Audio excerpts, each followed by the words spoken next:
Phantasy Star Online 2 is finally hitting North American PCs. Valorant's release plans aren't going the way Riot expected. Elsword gives players a home sweet home, and the latest update to Last Oasis looks to set the world on fire.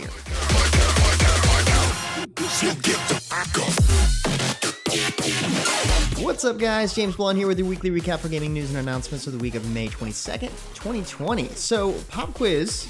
Do you know what people love the most about Witcher 3? No, it's not the story, the open world, the characters, nothing like that. It's not even the Netflix show, even though that's pretty good. It's actually Gwent, the addictive CCG minigame The Witcher 3 introduced. Not satisfied with just playing against NPCs in-game? Hate fumbling with mobile controls? Just like all your games in one place? Well, the game is officially launched on Steam, and you can play it for free right now. Not much more to say about that. Moving on, after years upon years of waiting and further waiting after it dropped on Xbox One, Phantasy Star Online 2 is finally hitting North American PCs on May 27th. In addition, the very first collaboration event will be occurring, featuring virtual superstar Hatsune Miku. Players can collect scratch tickets to get stylish clothes and accessories from several of the Vocalids, and take to the stage to strut your stuff. Phantasy Star Online 2 is free to play, so if you've always wondered what the hype was about, it's a great time to check it out. And if you're looking for a fantasy-style battle royale, well, look no further than Shadow Arena. The game recently launched into Steam Early Access a year ahead of its projected launch. Players can look forward to 10 different heroes to choose from, including an all-new hero, Vincelar. With both offensive and defensive options available, this all-new champion promises to really push the limits of tactical gameplay. Also new in the early access period are beta seasons, where ranked matches can earn you special skins whenever the season ends.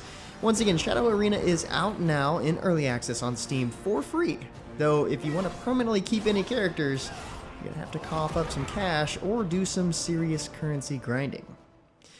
Bad news for anyone waiting for the release of VALORANT, as the game's release will not be in the summer of 2020 as the team initially intended. No, instead the game will be launching in a few weeks. Wait, that's good news. If you're not familiar with VALORANT, it's Riot Games' 5v5 competitive FPS where skilled gunplay mixes with character abilities to create a fast-paced environment where only the best prevail. That sounds kind of familiar. Every shot counts here, so use your hero's abilities carefully and coordinate with your teammates to bring down the opposition before they waste you all. No exact date's been given, but we can assume it will land in early or mid-June. Meanwhile, Albion Online has launched a brand new patch, officially kicking off Season 9 of the Fantasy Sandbox MMO. This patch hosts several balance fixes for the game, seeking to boost rarely used weapons and abilities so they see more use in meta play. The patch also brings a slew of changes for mobile players, including optimizing scaling for mobile screens, on-press tooltips for buffs and debuffs, and more.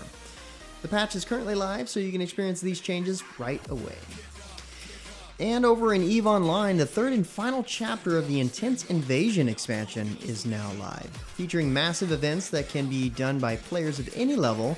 Choose a side, earn standings with your sworn allegiances, and see what happens, because in EVE, player choices have consequences for the entire game's narrative.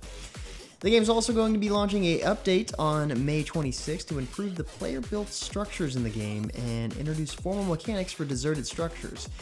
There's a lot to take in, so make sure you check out the link in the description below for all the details. Speaking of structures, Elsword is adding its own player housing in a recent update. Characters have to be level 99 to have a house. A quest will let you get a 7-day contract, but if you want a permanent house, you're going to have to hit that game's item shop. Thankfully, any players can visit each other's houses for free without any level requirements, but of course, there's also a bunch of new furniture items you can decorate your own new pad with as well. SMITE has released its latest content update recently, and with it comes the all-new Final Boss Battle Pass.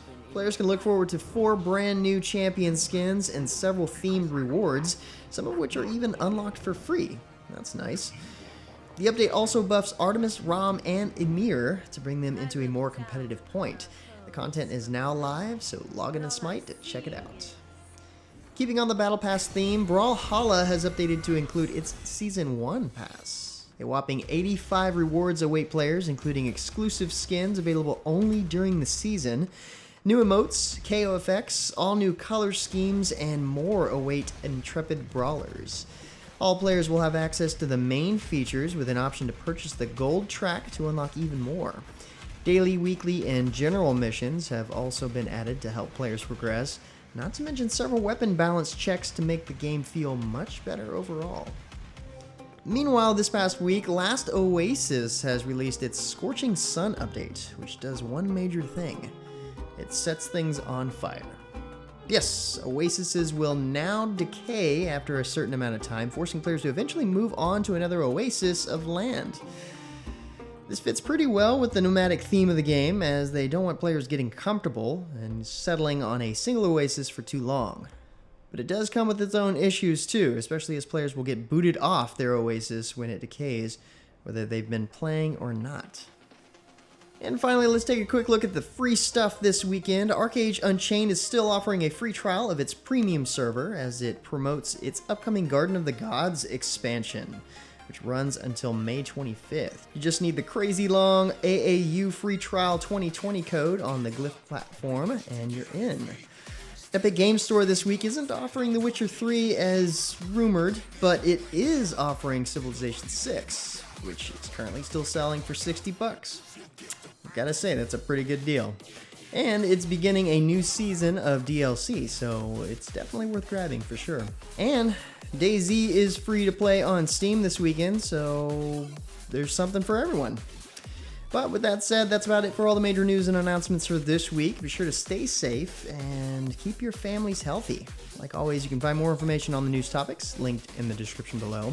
Feel free to discuss the news or even more news in the comments below, and don't forget to like, subscribe, wash your hands a bunch, hit that little bell icon to get notifications, and of course, share this video. But until next time, guys, that's going to be it for me. I'm James Blonde. See you out there, gamers.